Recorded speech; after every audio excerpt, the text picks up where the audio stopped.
téléspectateur yu ITV di leen nuyu di leen ziar soo leen taaxiloo tuuti ñu faram fàcce leen lu gën a fës si xibaaru njolloor si bokk na li gën a fës si xibaaru njolloor si bato gi nga xamante ni dafa suuxu te nga xamante ni moom moo di sa Soumbédioune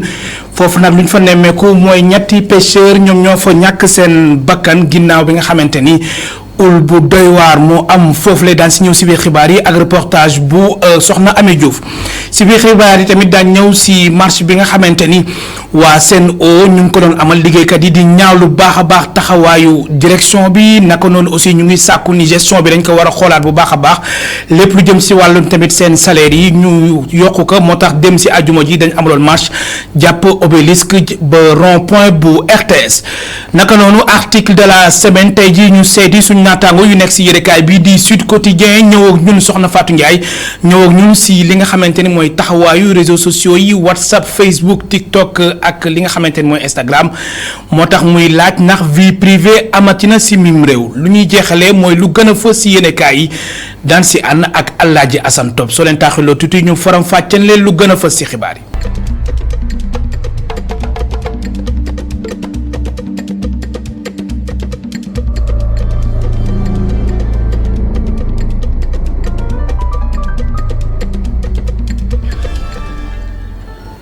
Soumbédioune nag naqar ak tiis moom moo fa nekk foofu nag mbokk yi lu ma leen ko junjee woon si bopp xibaar yi ñetti pêcheur ñetti nappkat ñoo fa ñàkk seen bakkan ginnaaw boo fa benn gaal suuxee naqar ak tiis nag moom moo fa nekk soxna Ami Diouf ak Seydina Mbaye seeti woon na leen ñu teewlu seen reportage. ñu fekk gaal bi muy tëmb ci biir géej gi mu bind ci turu waajuram bu jigéen file la Sada Mbeng ak ñaari ñooñam ñàkkee seen bakkan ginnaaw ba géej gi sàmbaraawee kanam yi ñagas lool xol yi metti xaritam yi ñu fekk ci géej gi mënuñoo sax àddu ci micro bi Masey Seen di kenn ci ñoom di dellusiwaat ci mbir mi ni mu demee. napp nañu ba ñuy teer si bi ñuy teer si leen vague bi jaxase gaal gi suux gaal la doon teer si far gis leen dal seen kaw loolu mooy sens bi ma xëyee suba lañ ma woo rek ma am information bi ñu ne ma gaalu Sané ma ne gaalu Sané la ñu ne ma gaalu Sané. ñeenti fan ci biir géej gi amuñu benn wàllu ñi nga xam ne ñoo ci ñàkk seen bakkan daal di takk seen bopp ci gaal gi ngir rek bañ a des ci biir géej gi. heureusement ñoom laata ñuy dee takkoon nañ seen bopp daal ñaari mool daal ñoo ci wàcc ñoo ci feeñ. nit su deewee nga gis ko suul ko moo gën koo gisul. accident yu mel ni di faral di am bu nawet jotee ci géej gi Masey Seen di sàkku ci ñoñam yi ngir ñu bañ a jël yenn risques yi. ndax waxoon nañu day ngelaw bu kenn dem géej waxoon nañ ko xam nga rep rek moom dee moom bu xasee ñëw moom dara mënu la teree dee. wax nañ ko dañuy wax maa ngi bokk benn groupe boo xam ne INAPAS Cap Skirring ba Ndar ñëpp ay dégg. ci juróom yi ñaar ci ñoom jot a dund ginnaaw bañ leen rawalee hôpital ñett ñi jot a faatu moom ñu ñuy xamal ni dinañ leen jébbal seen borom fii ak altine. soxna Ami Diouf di la jaajëfal bu baax a baax ñu jugee ca Soumbédioune nekk fii si Dakar dali ca Kédougou foofu nag procureur ba fa nekk mu doon janoo ak taskatu xibaar yi boobule procureur génne na sax benn bataaxal di xamle ni mbirum Doura Diallo muy soxna si nga xamante ni dañ ko doon amal césarienne mu mujj ñàkk bakkanam ak doomam. procureur bi jàpp ni mbirum sàggante gu mat sëkk moo am si li ni mel moo tax ñu teg loxo gynécologue bi ak ñeneen ñi nga xamante ni ñuy liggéeyee sa foofule di nekk district sanitaire boobule ñu teewlu si Cheikh Assana Fall mu tënkal ñu kàddu procureur bi nga xamante ni moo nekk ca Kédougou. laata mbir yi di am kiiti jabaru Doura Diallo moom nag ñëwoon na fa ñaari yoon ngir def liiti ay visite prénatale ci centre de santé boobee waaye nag ba mu yegsee sage-femme bi lim ko xamaloon moo dina na dellu si ëllëg sa ndax moom waxtoom jotagul la tegtal yooyee moom sax la topp ci ëllëg mu dellu si ànd ak boroom këram ginnaaw consultation ñu am loo xam ne seetlu nañ ko ci bopp gone gi moo tax nag ba gynécologue bi bañ ko yëgalee mu ni nañu tàmbale travail accouchement bu ndaw sile ñu war ko jaaree ci yoonu suufa loole mooy li procureur bu Kédougou xamle bopp gone gi nag moom génn na waaye ay mbagam moom moo desoon ci biir loolu nag ba mu xewee jëkkër ji moom wax na leen lu yàgg nañu bañ a forcer ndax jabaram moom césarienne lañ ko waroon defal ndax moom ba mu fi mujjee ñëw def ab accouchement césarienne googee lañ ko mujjoon defal ci district bi ne mu nekk ay difficultés yoo xam ne nag bañ ko seetloo gynécologue bi ne moom day wëyal accouchement wu ndaw sile ci yoonu suuf si par voie basse mbir mi ba mu xawee gën a metti sax la dogaati wax ne nañu def ab intervention chirurgicale loolee mooy li ñu procureur bu Kédougou xamal ci communiqué bi ba léegi gynécologue bi ak anesthésiste bi ñoom ñaar jël décision ne dañuy defal ndaw sile ab hystérectomie maanaam lépp lu nekk ci utérus su jigéen joojee moom nag mbir moomee xam ne bañ koy def laajuñu jëkkër ji ndax d'accord la ci am déet ba ndaw si mujj am ab rupture utérine mi xam ne sax moom mooy tax mu génn àdduna rapportu médecin chef bu district bi moom nag day wax ne ab hémorragie externe la ànd ak arrêt cardiaque waaye ba ñu xoolaatee mbir yi procureur li mu gis moo di ne ñi nekkoon ci toppatoo ndaw soosee ñoom dañoo def ab négligence médicale mu nekk loo xam ne nag yoon mayu leen ko benn yoon ndax gisoon nañu ne jigéen ji moom ni mu tolloon ëpp na téeméeri kilo te moom ab diabétique la woon kon nag liiti accouchement par voie basse mënu ko woon def te gone gi ñu doon waaj a génne itam tolloon na ci ñeenti kilo ak 770 grammes kon nag moom moomee itam mënul woon génn ci voie basse boobee xam ne moom la gynécologue bi bëggoon def ñi xam ne nag fi mu toll nii dañ leen teg loxo ci mbir mi ñoom ñi ku nekk ak luñ koy toppee su fekkee ne mbirum gone gi la ab homicide volontaire la ñu def maanaam faat doomu aadama te tay ko waaye su fekkee ne yaayu xale bi la moom ñooñee di fajkat yi dañ leen toppee ab homicide involontaire faat nit te tayoo ko waaye am nañu ay complicité itam ci chef yooyee ñu leen di toppee ay daan yoo xam ne nag yooyee mbir yi ñu leen toppee nag mu ngi ci biir disposition code pénal ci article 45-3 article 46 280 ak 287 loolee yëpp nekk ci biir code pénal. Cheikh Hassana dañuy dese ni ci wàllum yoon dali ca màkkaan bu mag boobule ñu koy wax conseil constitutionnel boobule màkkaan nag président de la république Macky Sall dem ci ajuma ji génne na décret fal Mamadou Badio Camara mu wuutu fa Papa Oumar Sakho Mamadou Badio Camara nekkoon na fi premier président bu cour suprême Mamadou Badio Camara jaar-jaaram ñu ànd si ak maam Seynabou Babou. balaa moo teer fi conseil constitutionnel Mamadou Badio Camara moo nekkoon njiit bu njëkk bu cour suprême ginnaaw ba mu retraité ci atum 2021 Cheikh Tidiane Coulibaly moo ko uutu balaa boobu njiit bu bees bu conseil constitutionnel biile nekkoon na substitut du procureur bu njëkk ci parquet bu Dakar substitut bu njëkk ci parquet bu Dakar procureur ci république bu Kaolack tamit ak ci Ziguinchor liile nekk carrière buy soog a tàmbali jóge ci cour d'appel bu Dakar dem ci yeneen juridiction lu ci mel ni cour de cassation cour suprême fi nga xamante ne fa la nekkee procureur général ginnaaw bi mu njëkkee nekk ki fa jiite ci avril 2015 Mamadou Badio Camara nekk tamit expert bu Nations Unies bokk ci commission d'enquête bi doon saytu waaye politique yi nga xam ne jàppoon nañ leen ci Burundi nekkoon expert ci OIF projet justice Haïti nekkoon vice-président bu comité Nations Unies ci wàllum disparition forcée vice-président bu association bu haute juridiction de cassation ci dëkk yi nga xamante ne dañu bokk français gi li ci gën a yéeme moom miile Pape Oumar Sakho moo ko wutu woon fële ci cour suprême njiitum réew mi tabbaat ko def ko ngir mu jiite conseil constitutionnel ci fan bu njëkk ci septembre 2022 njiitu conseil constitutionnel bu bees biile nekk nit koo xam ne ragalul dara lum la bëgg a wax dalay xoor ci biir gët wax la ko du dellu ginnaaw mukk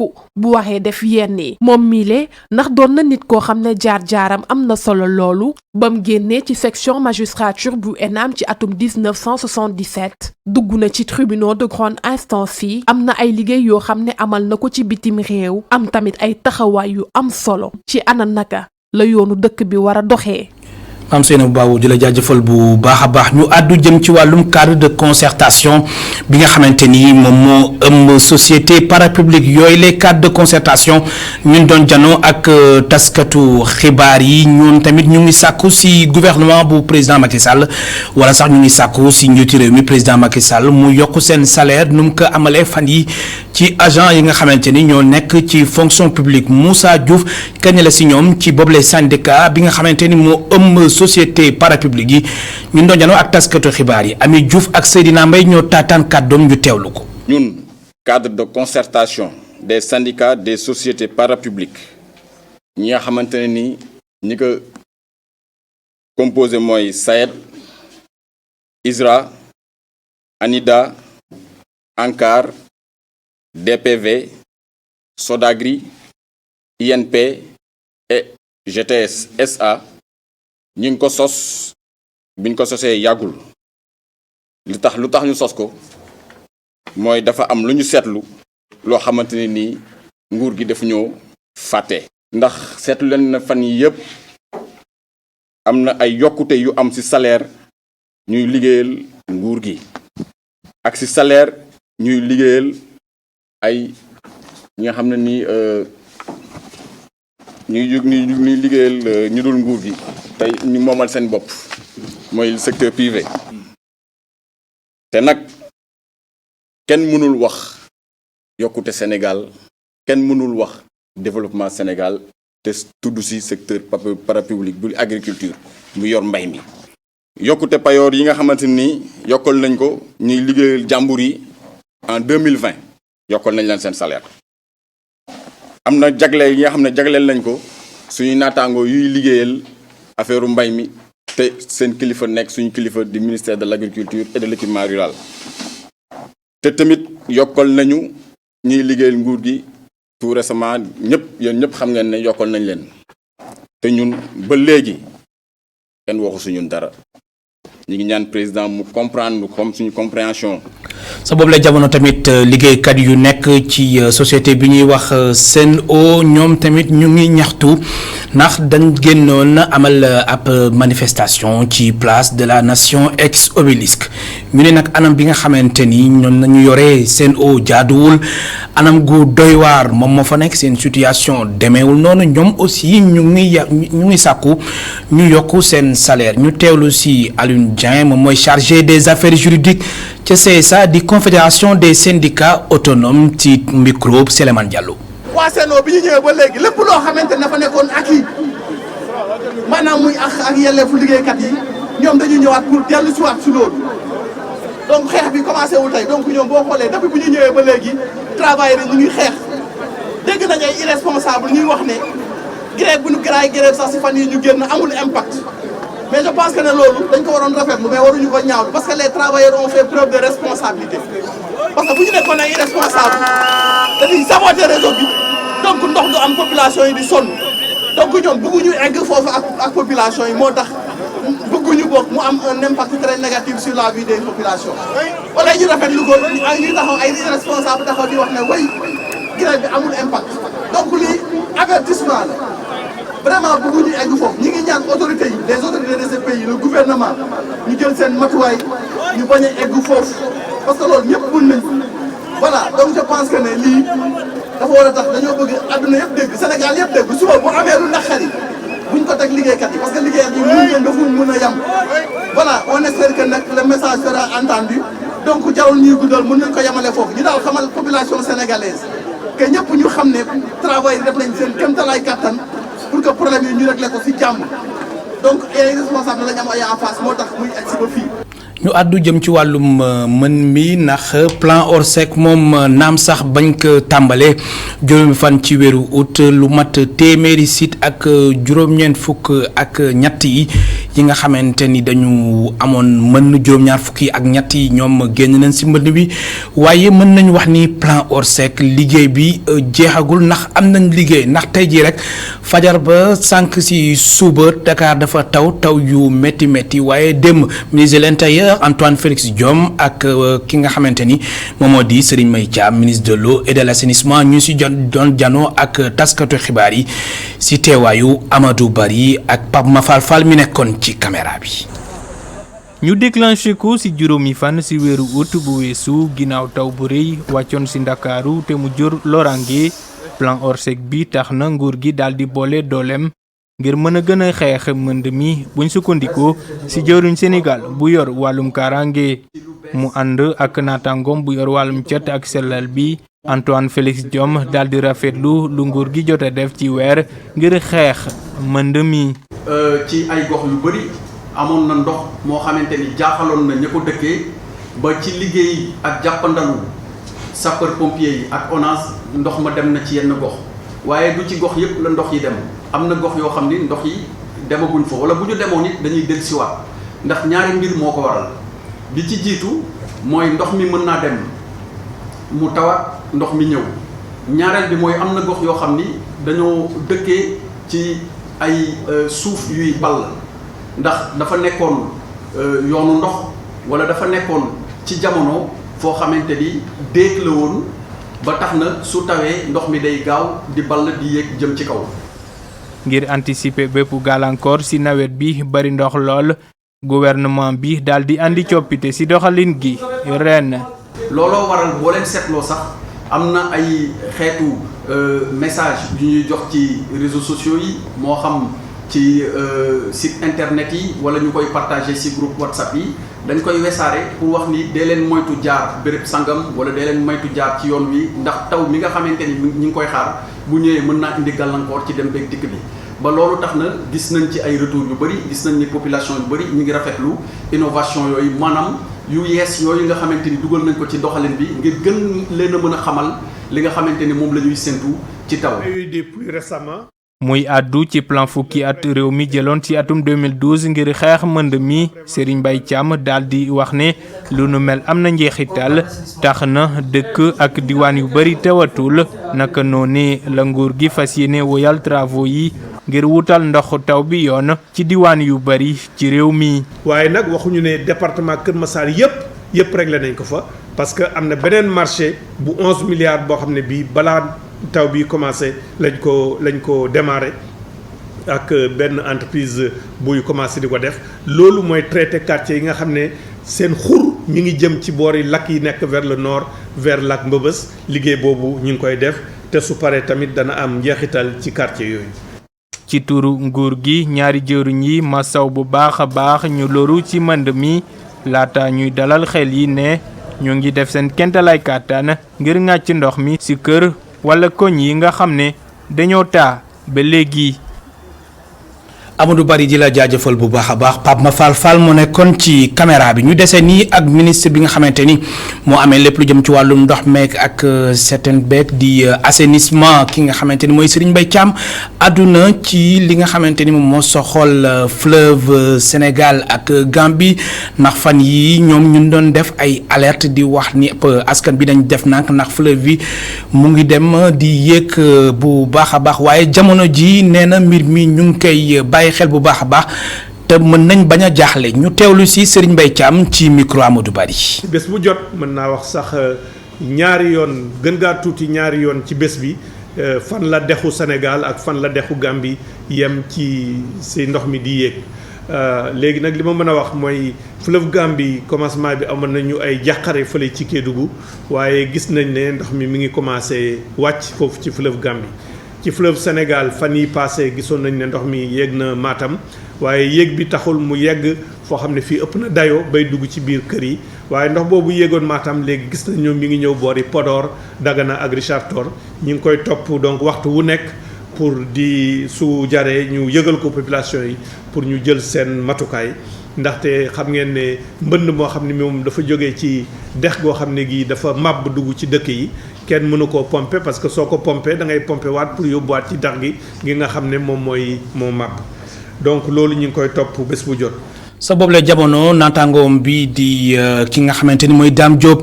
muy jëwliñ guñ jég dénk wàllum emploi formation professionnelle ak insertion moom nag mun doon amal ab lël bi nga xamante ni daf ko jagleel lépp lu jëm ci wàllum audit école privée de formation professionnelle mu toll si téeméer ak ñeent fukk ak juróom-ñaar solo gi nga xamante ni boobule audit am na ko Dame Diop di ministre de l'emploi de la formation professionnelle de l'apprentissage et de l'insertion mon ñu koy faram fàcceel ci micro Mountaga Kane ak Mamadou Ba. ñu ko jàpp ne ñoom ñoo taxaw ci wetu état pour gunge xale yi pour seen tàggat seen formation waaye nag dafa jaadu ñu xool formation yooyu ci naka lay ci yan conditions lay amee moo tax président de la République ci conseil des ministres mu joxaat ñu instruction pour que ñu xool saytu école de formation privée yooyu nga xam ni naka la ñuy jànge naka la école yu mel ñen ñoo fay jàngale pour ñu mën a am ay xale yoo xam ni suñu paree seen formation dinañ am métier bu baax pour mën a am liggéey pour mën a jariñ seen dëkk mais jariñ aussi seen bopp loolu moo tax ñu ñëw fii tey pour waxtaan ak ñi nga xam ni ñooy def évaluation yi ñeenti téeméer ak ñeent fukk ak juróom-ñaari centre de formation privé yoo xam ni jël nañ juróom benn fukk ak juróom ay évaluateurs ay ñoo xam ne seen xam-xam moom màcc ci loolu pour ñu dem saytu école yooyu saytu bi nag liñ ci xaar mooy école yi nga xam ne nii defuñu formation de qualité nekkuñ ci endroit yu baax ñu proposé ñu pour ñu tëj leen wax naa leen ko tëj école yooyu nag taxuñoo jóg li ñu tax a jóg mooy am accompagnement boo xam dina tax école yi nga xam ni amuñu niveau de standard qualité bu ñu yaakaar ñu mun leen gunge pour ñu mën a def formation de qualité. agsi nañ fu ñuy ñëw ak yéen ci seen rubrique bi nga xamante ni moom nañu wooyee article de la semaine lu gën a fës ci li nga xamante ni moom la yéenekaay yi génne fan yi bokk na ci nekk lu jëm ci wàllum réseaux sociaux yi ndax gis nañ fan yi rek ki nga xamante ni moom moo di lépp li nga xamante ni mooy Sud Quotidien ñëw na bu baax def gëstu jëm ci wàllum WhatsApp Facebook Instagram ak TikTok ndax vie privée amatina ci mim réew ki nga xamante ni moom moo di Fatou Ndiaye bu nekk ca Sud Quotidien bind na ci ab bind bu yaa ñu teewlu ko.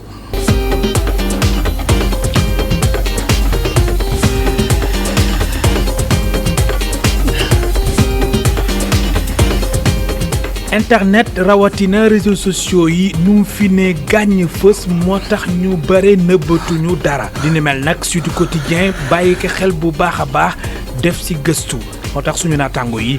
ni ndax vie privée amatina. benn constat la bu ñu def réunion de rédaction comme ni muy amee ci rédaction yi yëpp. ñu ñëw ci constat boobu quoi. que ni dégg naa la dara na ba tootul nit ñi dañuy wane ba wane lépp li nga xam ne ni sax waruñ ko woon wane. jigéen ñi par exemple dañuy wane ba wane seen ay biir nekk te am na yoo xam ne nii peut-être ñun autant bi ñu doon gën di nekk xale wala société bi ni mu gënee woon yàgg loolu daawoo ko woon gis donc si biir kër waxuma la ak tey suñu demee ba di ko exposer ci place publique. luy xew si biir sëy yi tamit bàyyiwuñ ko ginnaaw lu nekk la ñu bëri di génne ni ko fangaaral ci WhatsApp Facebook TikTok wala Instagram moo tax ñuy laaj ndax ñu ngi nëbbati dara. on peut le dire du ñëpp nag du ñëpp parce que am ñoo xam ne ni tamit ñu ngi ci réseaux sociaux yi mais am nañ fu ñuy yem mais am na pour ñeneen amatul parce que lépp la ñuy wane réseaux sociaux yi nekk na cadre boo xam ne ni par exemple ay tontantale ay dagg sante ay wane sa biir nekk gaarowaale surtout loolu pour ñun jigéen ñi donc loolu la daal loolu la ñu gis. réseaux sociaux yi bokk ci dunu askan bi moo tax anam yu ngi koy jëfandikoo ñu bëre samp ci ay laaj dal ak tey lu ci am solo la. j'avoue que nag du reportage boo xam ne ni article bi du reportage boo xam ne dañu wàcc ci terrain bi wax ak nit ñi ku nekk jox la sa avis ñun dañu toog réunion de rédaction après ñu kii ko ci expérience ku nekk yoon ci salle bi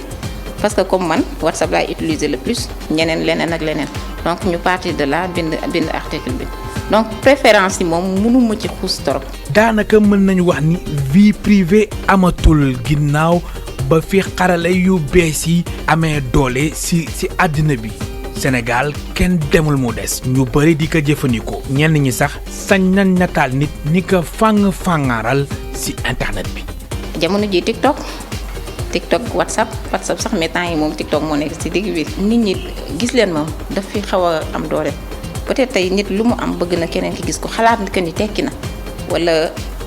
am na stade bu mu àgg te peut-être que sax mën na bañ a doon dëgg mais loo am rek da nga ko wone pour gëmloo nit ñi que ni man maa ngi fii parce que en quelque sorte société bi moo la koy imposer pour man nit ñi dañu topp évolution société bi ba mu ëpp ci gis leen ma boobu moo tax ñu egg foofu.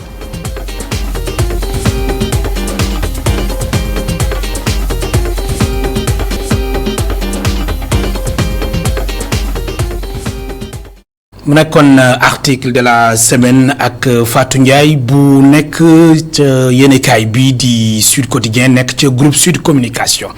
li ñu jeexale ci wàllum xibaar yi mooy wàllum revue de presse bokk na si lu si gën a fës mooy Mamadou Badio Camara bi président Macky Sall fal mu jiite conseil constitutionnel ñu ànd si ak Assane Top.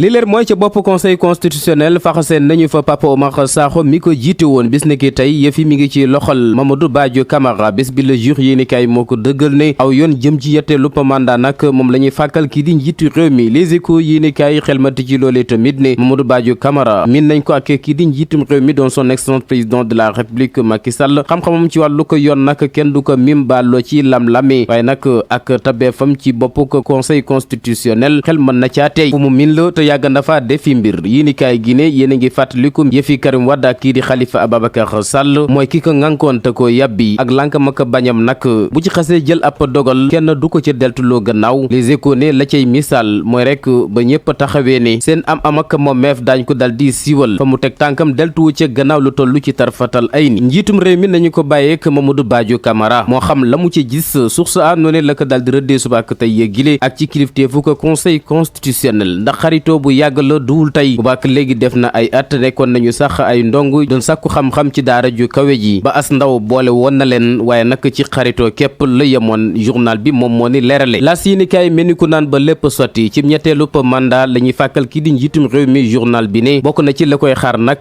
mburu mu tàng jër te mën na ko lakk bu deful ndànk moom Mamadou Badio Camara ndaxam bu ñu yeggee ci ñetteelu mandat bi bu ñuy amal wàllu ko parrainage bi ci atum 2024 ak naka la ñu war a saytu kelbiyen ak ñeent ci pencum ndawi réew ma la ñuy def ko dindi ci boobale makkaan lii yëpp nekk ay mbir yoo xamante ni la ci coow rek la dal di laxasu naka la ko fas yeneen lijjante moom Mamadou Badio Camara njàngal lekk ci yéenikaay gi di journal L'As ay élection yu ñu dëgmal te daanaka kenn yëgulu ko sa yaram saful xorom saful suukar soof la def bés bi la journée lan mooy ay njëriñam sax yéenikaay gi di L'Observateur ne ci wàllum politique élection yu nu mel musu fee am te benn bokk yaakaar nag moom rek mooy dugg géew tëggal boppam di fecc te kenn du ko tàccu ndax ñi di opposition bi dañoo daal di geddaay du mooy yooyu la élection ne duñ ci bokk tey ëllëg waxi noppi te lan xasoon ba tey booyegul musiba gàmmoon ci Kédougou ak benn soxna bu doon mucc moo ko pa doomam far seen bakkan daal di cay des njaw mi ngi wéy di desaw xambin mboolem ëttu yéenikaay yi ñu xëyandoo xëy nañ ci xaatim ak procureur mi ci daal di defeenu ne lépp dina ko daal di leeral yéenikaay gi di Source A génn ko àdduna benn po soxna ak doomam ci Kédougou jamono yi nga xamante mi ngi mucc